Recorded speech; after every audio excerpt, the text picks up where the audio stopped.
नमस्कार, बहुत स्वागत है आप सभी का। मैं हूं आपके साथ चेतन पाठक और आप देख रहे हैं एनएमएफ न्यूज। अमेरिका में एक बड़ा बदलाव होने के बाद मिडल ईस्ट में एक तरीके से बवाल मच गया है। जी हां, ट्रंप के अमेरिकी राष्ट्रपति तय होने के बाद ईरान का हाल बुरा हो चुका है और ईरान की जो टाइम है वह बुरा शुरू हो चुका है। कैसे, अब ये जानिए। दरअसल अमेरिकी राष्ट्रपति ट्रंप जो है जब से फाइनल हो चुके हैं तब से ईरान में बहुत कुछ उठापटक जो है वो शुरू हो चुकी है और कहीं ना कहीं इस बदलाव को ईरान पर एक बुरा असर पड़ते हुए देखा जा सकता है। ईरान की करेंसी अब तक के सबसे निचले स्तर पर पहुंच गई है क्योंकि ईरान के लिए जो ट्रंप हैं, जो उनकी वापसी है वो अच्छी नहीं देखी जा रही। आपको बता दें कि जब 2016 में डोनाल्ड ट्रंप अमेरिका के राष्ट्रपति चुने गए थे तब अपने कार्यकाल में उन्होंने ईरान पर कई प्रतिबंध लगा दिए थे और वो इजराइल के भी कट्टर समर्थक माने जाते हैं। आपको बता दें कि आपको सबको पता है कि किस तरीके से इस वक्त मिडिल ईस्ट में संघर्ष चल रहा है ईरान और इजराइल के बीच। ऐसे में ट्रंप का अमेरिकी राष्ट्रपति बनना ईरान के लिए बेहद टेंशन का विषय जो है वो बन चुका है और बुरे दिन कहीं ना कहीं ईरान के लिए इसकी शुरुआत जो है वो देखी जा रही है। आपको बता दें कि ईरान की जो करेंसी है रियाल, वो अब तक के सबसे निचले स्तर पर पहुंच गई है।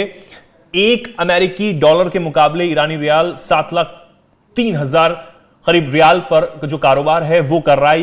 ये एक पोस्ट देखिए आप, इसके जरिए आप समझ पाएंगे कि किस तरीके से यहां पर जो ईरानी करेंसी कितनी वीक हो चुकी है जब से ट्रंप जो हैं वो चुने गए हैं अमेरिका के नए राष्ट्रपति। अब आपको बता दें कि डोनाल्ड ट्रंप ने सत्ता में आने के बाद ईरान के खिलाफ कई कदम 2016 में जब वो आए तब उठाए थे।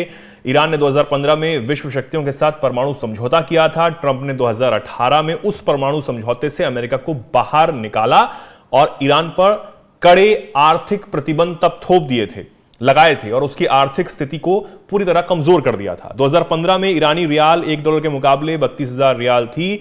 हाल ही में आए नतीजों के बाद से यह सबसे निचले स्तर पर अब रियाल जो करेंसी है ईरान की वो पहुंच चुकी है और अब इसका सीधा असर जो है वो मिडिल ईस्ट में चल रहे संघर्ष को लेकर जा रहा है। अब आप देखिए किस तरीके से अमेरिका इजराइल का समर्थन कर रहा है। ट्रंप भी इजराइल के कट्टर समर्थक माने जाते हैं। आने वाले समय में अब चिंता मुक्त जो हैं वो इजराइल के प्रधानमंत्री बेंजामिन नेतन्याहू हो गए हैं कि अब उनको कोई टेंशन नहीं है। पहले जो बाइडेन से समर्थन मिल ही रहा था, अब ट्रंप और ज्यादा समर्थन देंगे। ईरान को दबना पड़ेगा, ईरान को रुकना पड़ेगा और हमास, हिजबुल्ला जैसे जो संगठन हैं वो अब कंट्रोल होंगे और उसको कंट्रोल करने का काम जो है वो ट्रंप कर ही लेंगे। इसलिए अब और ज्यादा बेलगाम होके जिस तरीके से आपको बता दें कि इजराइल के प्रधानमंत्री बेंजामिन नेतन्याहू है वो काम करेंगे, इजराइल काम करेगा और ऑपरेशंस और ज्यादा बढ़ने की उम्मीद भी अब जताई जाने लगी है। हिजबुल्ला के जो ठिकाने हैं और बुरी तरह तबाह किए जाएंगे, ये कहीं ना कहीं एक संकेत मिल रहा है। और दूसरी तरफ हमास को जिस तरीके से जो अभी भी पनप रहे हैं वहां पर कुछ जो गुट हैं उनको भी दबाने का काम अब और ज्यादा तेजी से बेलगाम होकर इजराइल करने की जो बात है वो करेगा। ये कहीं ना कहीं संकेत अब मिलते हुए नजर आ रहे हैं। लेकिन ईरान के लिए बहुत चिंता का विषय, अब ईरान में जो खलबली है इसको लेकर आप क्या सोचते हैं?